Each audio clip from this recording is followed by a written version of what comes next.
প্রিয় শিক্ষার্থী বন্ধুরা, তোমরা সবাই কেমন আছো? আশা করি তোমরা সবাই আল্লাহর রহমতে ভালো এবং সুস্থ আছো। আলহামদুলিল্লাহ, আমিও তোমাদের দোয়ায় ভালো আছি।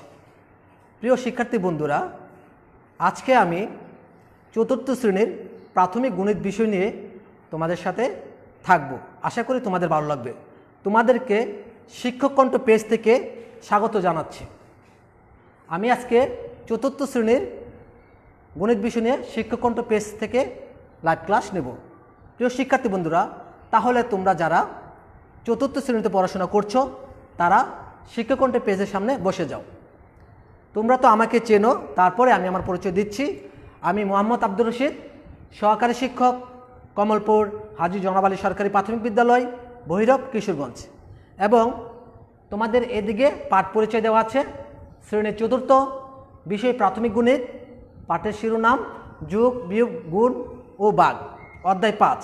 এই অধ্যায় 5 থেকে আজকে আমি যোগ্যতাভিত্তিক গাণিতিক সমস্যার সমাধান করব। তাহলে প্রিয় শিক্ষার্থী বন্ধুরা, আর দেরি নয়, আমরা তাহলে আমাদের যে সমস্যাটি প্রথমে দেখি, তারপরে সমাধান করার চেষ্টা করব। তাহলে তোমরা স্ক্রিনে লক্ষ্য করে আমাদের সমস্যাটি, গাণিতিক সমস্যা দেওয়া আছে, তোমরা কি দেখতে পাচ্ছ? খুব ভালো। প্রশ্ন: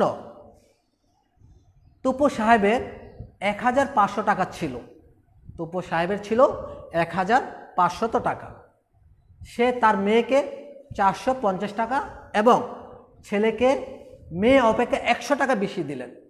আমি আবার বলছি, তুপো সাহেবের 1500 টাকা ছিল। সে তার মেয়েকে 450 টাকা এবং ছেলেকে মেয়ে অপেক্ষা 100 টাকা বেশি দিলেন। অর্থাৎ মেয়েকে যা দিলেন তার চাইতে 100 টাকা বেশি দিলেন। আমরা কিন্তু বুঝতে পারছি, মেয়েকে দিলেন 450 টাকা আর ছেলেকে মেয়ে অপেক্ষা 100 টাকা বেশি, তার মানে ছেলেকে দিলেন 450 আর 100 কত? 550 টাকা। আচ্ছা, তাহলে তুপো সাহেব তার ছেলেকে কত টাকা দিলেন? আমি কিন্তু সমস্যার সমাধান বলে দিয়েছি। তুপো সাহেব তার ছেলেকে কত টাকা দিলেন? তিনি তার ছেলে ও মেয়েকে মোট কত টাকা দিলেন? তৃতীয় সমস্যাটি হলো, তার নিকট আর কত টাকা অবশিষ্ট রইল, বাকি কত টাকা তার নিকট রইল।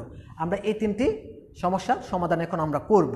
তাহলে প্রথম সমস্যাটি হলো, তুপো সাহেব তার ছেলেকে কত টাকা দিলেন। তার মানে প্রথম মেয়েকে দিলেন 450 টাকা আর মেয়ে অপেক্ষা ছেলেকে 100 টাকা বেশি দিলেন। ঠিক আছে বন্ধুরা, আমরা বোর্ডে এখন দেখব। প্রথমে আমরা লিখব মেয়েকে দিলেন।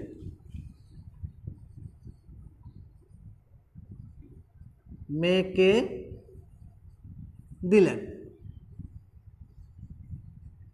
দিলেন 450 টাকা। মেয়েকে দিলেন 450 টাকা আর ছেলেকে দিলেন মেয়ে অপেক্ষা 100 টাকা বেশি। তা আমরা লিখি, ছেলেকে মেয়ে অপেক্ষা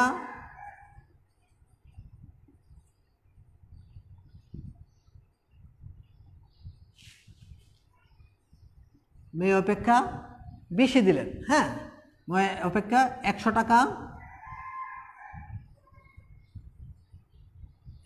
টাকা বেশি দিলেন।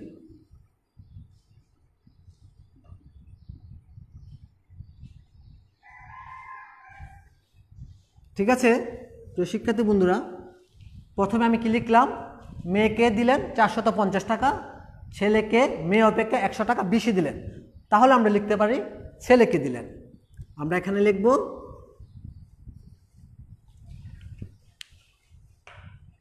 ছেলেকে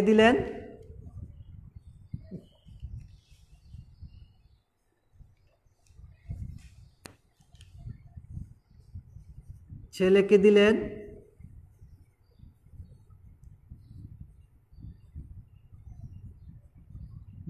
সমান, যেহেতু মেয়েকে 450 এবং ছেলেকে মেয়ের চাইতে 100 টাকা বেশি দিলেন, তাহলে আমরা কি করে দেব? যোগ করে দেব। যোগ করলে আমরা পেয়ে যাব ছেলেকে কত টাকা দিলেন। আমরা যোগ করব এককের ঘর থেকে, যোগ বিয়োগ করতে হয় কি এককের ঘর থেকে বা ডান দিক থেকে। 0 0 তার 5 আর 0 হবে 5, 5 আর 1 4 আর 1 হবে 5, 550 টাকা। কত পেলাম? 550 টাকা। 0 5 5, ছেলেকে দিলেন 550 টাকা। প্রিয় শিক্ষার্থী বন্ধুরা, তাহলে আমরা লিখতে পারি সুতরাং ছেলেকে দিলেন 550 টাকা।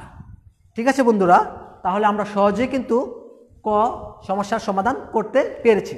আমি আবার বলছি, ক প্রশ্ন ছিল তপু সাহেব তার ছেলেকে কত টাকা দিলেন।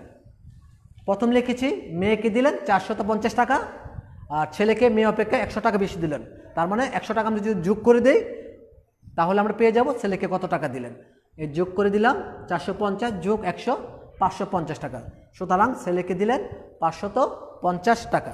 প্রিয় শিক্ষার্থী বন্ধুরা, আমরা এখন খ সমস্যার সমাধান করব। আমি এটি মুছে দিচ্ছি।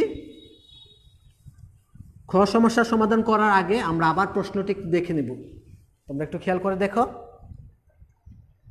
প্রশ্নটি দেখতে পাচ্ছ, তিনি তার ছেলে ও মেয়েকে মোট কত টাকা দিলেন। হ্যাঁ, তিনি তার ছেলে ও মেয়েকে মোট কত টাকা দিলেন। আমরা কিন্তু আমাদের প্রশ্নে দেওয়া আছে মেয়েকে দিলেন কত টাকা, 450 টাকা। এখন ছেলেকে কত টাকা দিলেন আমরা কিন্তু ক থেকে বের করেছি না। কত টাকা দিলেন ছেলেকে? 550 টাকা। হ্যাঁ, এখন 550 এবং 450 টাকা যোগ করলে কিন্তু আমরা কি মোট কত টাকা দিলেন পেয়ে যাব, তাই না? তাহলে আমরা এখন খ সমস্যার সমাধান করব। খ আমরা প্রথমে লিখতে পারি ছেলেকে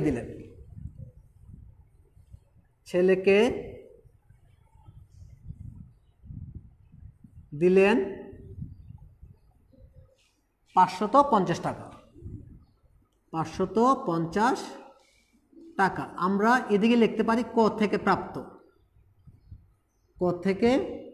প্রাপ্ত কথাটা লিখে দিতে পারো, ক থেকে প্রাপ্ত। তারপর কি মেয়েকে দিলেন আমাদের প্রশ্ন কিন্তু দেওয়া আছে মেয়েকে দিলেন। মেয়েকে কত টাকা দিলেন? 450 টাকা। খুব ভালো বলেছ, 450 টাকা। এখন আমরা দুজনকে মোট কত টাকা দিলেন, মোট কত টাকা দিলেন তা আমরা লিখতে পারি মোট দিলেন।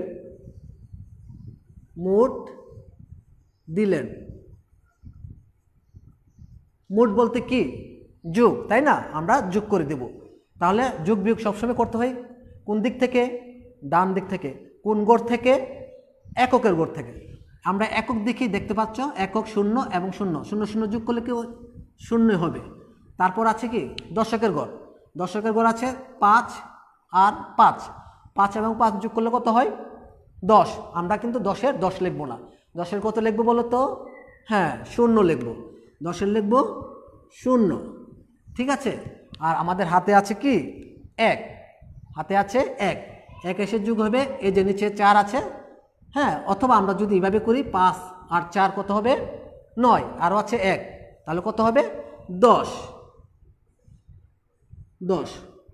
তাহলে কত পেলাম? 1000 টাকা। 1000 টাকা মোট দিলেন 1000 টাকা।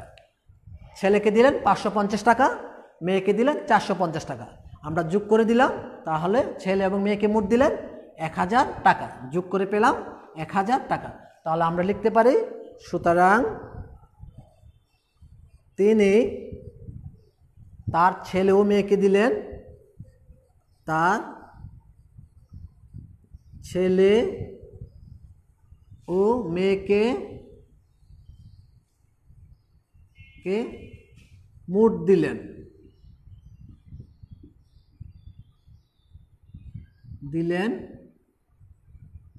1000 টাকা।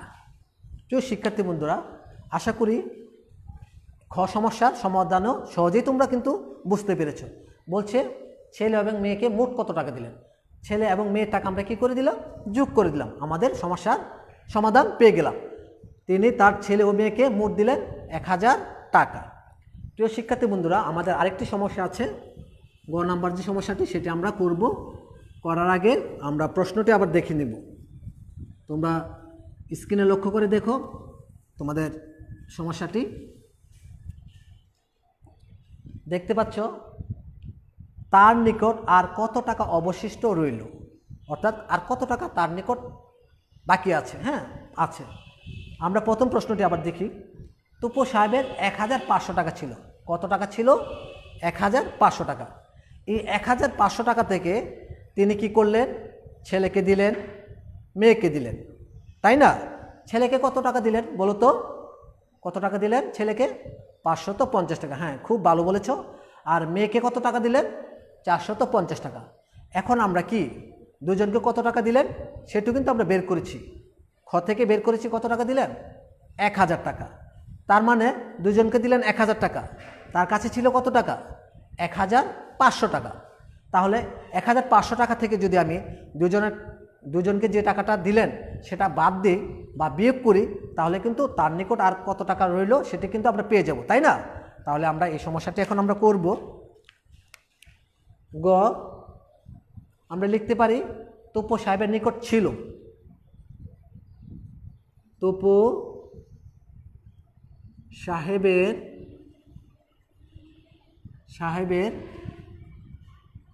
নিকট ছিল 1500 টাকা, তাই না বন্ধুরা? তুপো সাহেবের নিকট ছিল 1500 টাকা, প্রশ্নে কিন্তু দেওয়া আছে। এবং তারপরে কি বলছে? তার নিকট অবশিষ্ট কত টাকা রইল, অর্থাৎ আমরা সমস্যার সমাধানটি বের করব তার নিকট কত টাকা অবশিষ্ট রইল। তাহলে তুপো সাহেব তো তার ছেলে মেয়েকে টাকা দিয়ে দিলেন না? আমরা এটি লিখব, ছেলে ও মেয়েকে দিলেন, ছেলে ও মেয়েকে দিলেন, বলো তো কত টাকা দিলেন দুজনকে? হ্যাঁ, খুব ভালো বলেছ, 1000 টাকা। দুজনকে কত টাকা দিলেন? 1000 টাকা।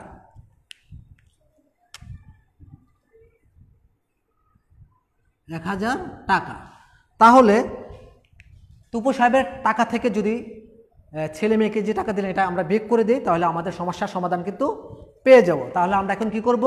আমরা এখন বিয়োগ করে দেব। তাহলে বিয়োগ করলে আমরা লিখতে পারি অবশিষ্ট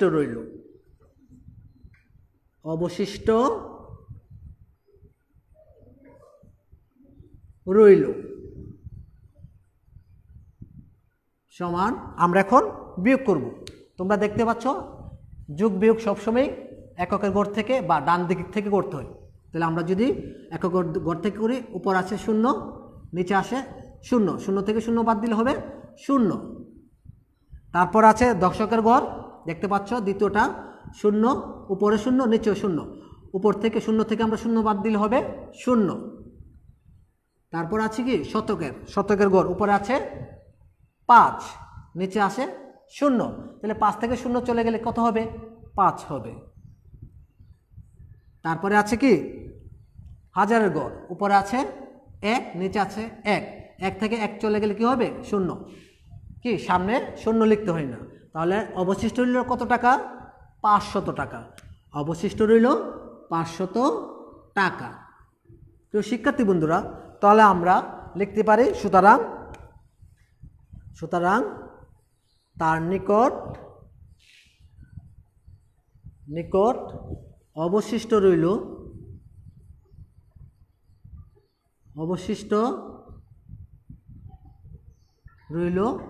500 টাকা। তো শিক্ষার্থী বন্ধুরা, খাতায় তোমরা এই সমস্যাটি উঠিয়ে নাও, সমাধান উঠিয়ে নাও। দেখতে পাচ্ছ তুপো সাহেবের নিকট ছিল 1500 টাকা, ছেলে ও মেয়েকে দিলেন 1000 টাকা।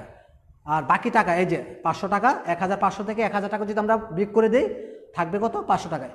এই বাকি টাকাটাই তার নিকট থাকবে, অবশিষ্ট রইল 500 টাকা। তাহলে আমরা লিখেছি সুতরাং তার নিকট অবশিষ্ট রইল 500 টাকা। প্রিয় শিক্ষার্থী বন্ধুরা, আশা করছি তোমরা আজকের যে গাণিতিক সমস্যার সমাধান সহজেই বুঝতে পেরেছো এবং বাড়িতে বসেই যে কোনো সমস্যা, যোগ বিয়োগের যে কোনো সমস্যা তোমরা করতে পারবে। তাহলে তোমাদের জন্য একটি বাড়ির কাজ আমি দিয়ে দিচ্ছি, তোমরা বাড়িতে বসে বাড়ির কাজটি করবে। তোমরা লক্ষ্য করে দেখো বাড়ির কাজ তোমাদের জন্য। বাড়ির কাজ হলো প্রশ্ন, পিতার বয়স পুত্রের বয়সের 4 গুণ। আমি বলে দিচ্ছি, দেখো, পিতার বয়স পুত্রের বয়সের 4 গুণ। অর্থাৎ পিতার বয়স যদি ধরো তুমি 20 বছর হয়, পুত্রের বয়স যদি 20 বছর হয়, তাহলে পিতার বয়স হবে পুত্রের বয়সের 4 গুণ, 4 × 20 = 80 বছর। ঠিক আছে। আবার বলছে দেখো, মাতার বয়স কন্যার বয়সের 3 গুণ অপেক্ষা 2 বছর বেশি। 3 গুণ অপেক্ষা আবার 2 বছর বেশি, মানে 2 বছর আবার যোগ করতে হবে। পুত্রের বয়স 12 বছর, এই যে এখানে দেওয়া আছে পুত্রের বয়স 12 বছর, তার মানে 12 বছর, 12-র 4 গুণ পিতার, 4 × 12 = 48। ও কন্যার বয়স 10 বছর, দেখো কন্যার বয়স কত, 10, 10-এর 3 গুণ, 3 × 10 = 30, আরও হবে কত, 2, তাহলে 32 বছর মাতার বয়স। ঠিক আছে।